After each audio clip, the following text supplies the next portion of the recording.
Hello everyone, welcome back. Welcome back. I'm Courtney. And I'm Justin. And today we have something special for you. So we're going to be talking through 5 reasons to begin your digital nomad journey as a family, or 5 reasons to move abroad if the whole nomad lifestyle isn't your thing. Reason number 1, the cost of living in the United States of America, where we're from, is skyrocketing. The inflation rate topped out at 3.6% and it hasn't been below 3% since February of 2021. And that's according to the US Department of Labor. So this is one thing that I feel like we notice a lot. Every time we go back to the US, we're kind of like hit over the head with just how expensive everything is. Like everything from toothbrushes to eggs to putting gas in your car. And that's not even to mention like rent. Yeah, the few staples that we have to pay for as a family is out of control when it comes to raising kids and owning a house or renting, right? So you have childcare expenses that I think on average there's a meme going around saying like $1,600 a month, which was accurate for us. Yeah. And on And that top was of just that, with the one kid. that's one kid. On top of that, you have your groceries, your utilities, and then God forbid you do want to travel. It is almost impossible from our standpoint. Yeah, it's really out of control. Like I think even like the last time we went back, there was like an egg shortage. So Yeah. like prices for like a carton of eggs were hiked up to what, like $6-7 or something like that. So when you take a look at the cost of living in the US, you have to ask yourself, like, is it actually worth it for us to be here? We've traveled to many countries in Europe, we've been to Africa, we spend a lot of time in Latin America, and over there, like your cost of consumer goods is going to be typically a lot cheaper. And if not, even if you're buying the most expensive items in the big box shelves like abroad, it's going to be equitable to any major US city. And even if you're not saving abroad on consumer goods, when you look at things like rent, right? Or even moving out of the country to a place that's really walkable, set up for pedestrians, has great public transit, you're saving money on that car note, you're saving money on so many other things. It's just going to add up and overall give you that better quality of life that a lot of people like us are after when they leave the US or their home country. Reason number 2 is remote work makes location independence easier than it's ever been before. About 13% of the workforce is currently working from home, and Forbes projects that by 2025, about 22% of us will be working remotely.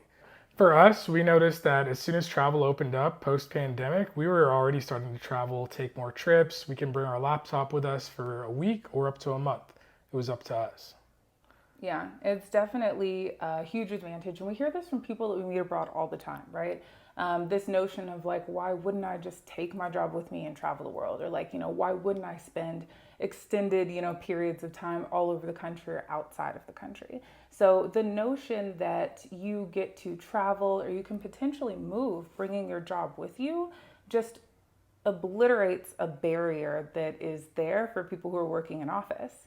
So a lot of people find that, it's really simple even when you're just kind of trialing out, like, would living in a different country work for me? And we have a video coming out with that. So make sure to subscribe if you want to check it out to see if this lifestyle would be right for you. But it's a whole lot easier to simply pick up your job and bring it with you somewhere else than to have to worry about the planning and the PTO and catching up on work or missing this or missing that. Finances for this lifestyle, of course, are also a huge thing. So knowing that you can travel, you can go somewhere else, you can experience different countries while keeping that steady paycheck coming because all you need is your laptop, huge, huge win. So this is just one more reason why, like if you're really thinking about trying this out, picking up, going to see some of the world, go ahead and do it if you have that remote job. If you don't, I think we can go ahead and link maybe like some resources, places that you can find remote jobs down in the description below. If you have tips, make sure to drop those for other people that want to see the world too.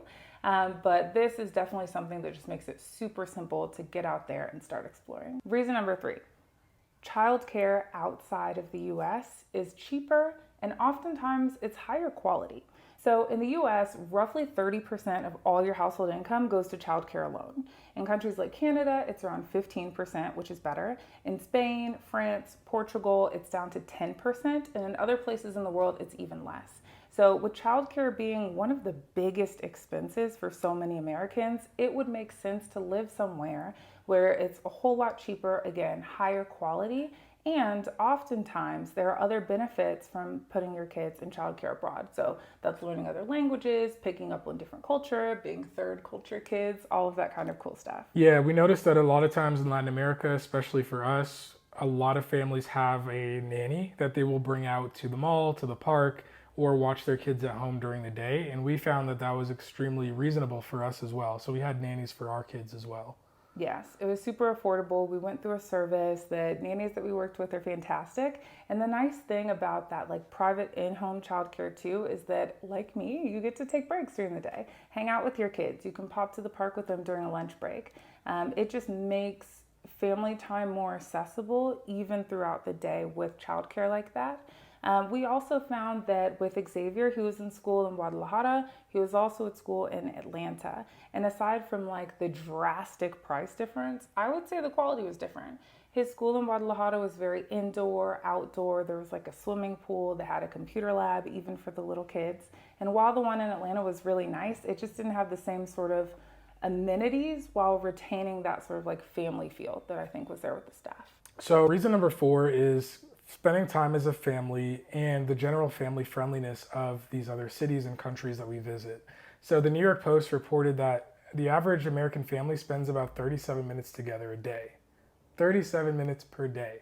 That's wild. That's insane. Yeah. And so we as a family that's traveling nomadically, since we are pretty much all we have in a new city, we are spending way more time together. Mm-hmm. On average, what would you say, about 4 hours at least? Almost all of our waking hours. Yeah, one of us at least. Asleep. Yeah, we do switch off and alternate, but like we're putting hours in of quality time.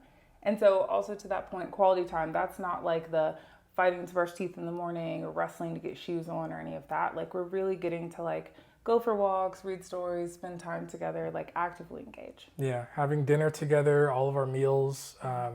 It's been beautiful just getting from different destinations. Like we do spend a lot of time together as a family. Yeah. And it's nice also because a lot of the places that we go, that's the norm, right? Is you see so many families at parks, at playgrounds, you have people bringing their kids out to dinner. You have other cultures, right, where there are babies out on the street at 10 p.m., having tapas. Yeah. We saw that a lot in Spain. And so I just think it's really beautiful to be surrounded by that sense of family friendliness, and then to also just have the option, the availability to spend that time together. It's very common in so many places that we go to see that spaces are set up thoughtfully with children in mind, and to see families together. So even the other day we were at the mall, we sat down at a restaurant to like eat. It was actually a pretty nice place. But what you'll notice is that in the center where all these restaurants face, there's like play centers for kids to run and jump and bounce, and they're right there in case you need to grab them if they have a skin knee or keep an eye on them.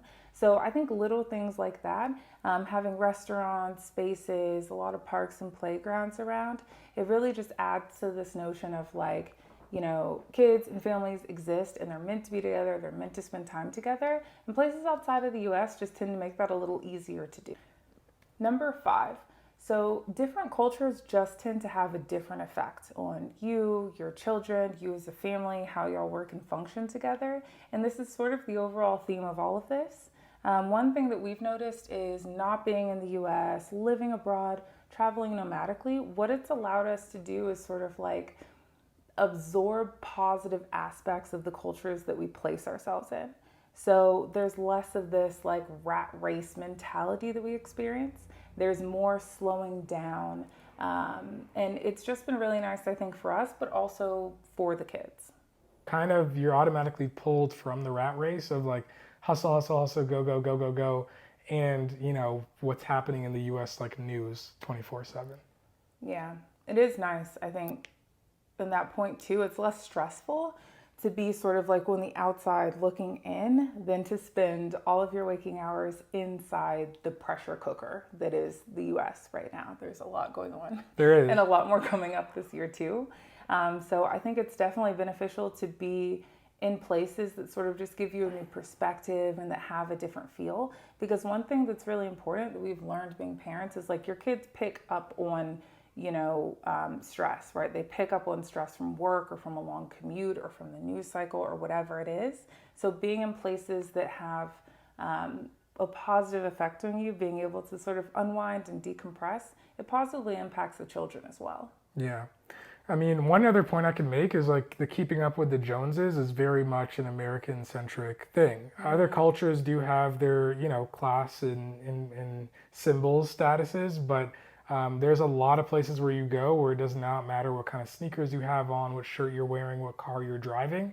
You get to just live and be free, and it's great to be able to give that to our children. Yeah, that's exactly it. I think in our motivations to leave, that's one of the things that I thought about deeply is like there's some really great things about growing up American, and then there's some other things that are not so fantastic. And I think that notion of like materialism and keeping up with the Joneses and this sort of thing is something that I just knew I didn't want to see develop in our children if I could help it. And in other parts of the world, like Justin just said, that's just not a thing we encounter. All right, so there are just a few reasons to either begin your digital nomad journey as a family or consider a move abroad. We hope that this has been helpful. If y'all have any questions or suggestions for other people, if you're already living this lifestyle, feel free to drop them in the comments, and we'll see y'all next time.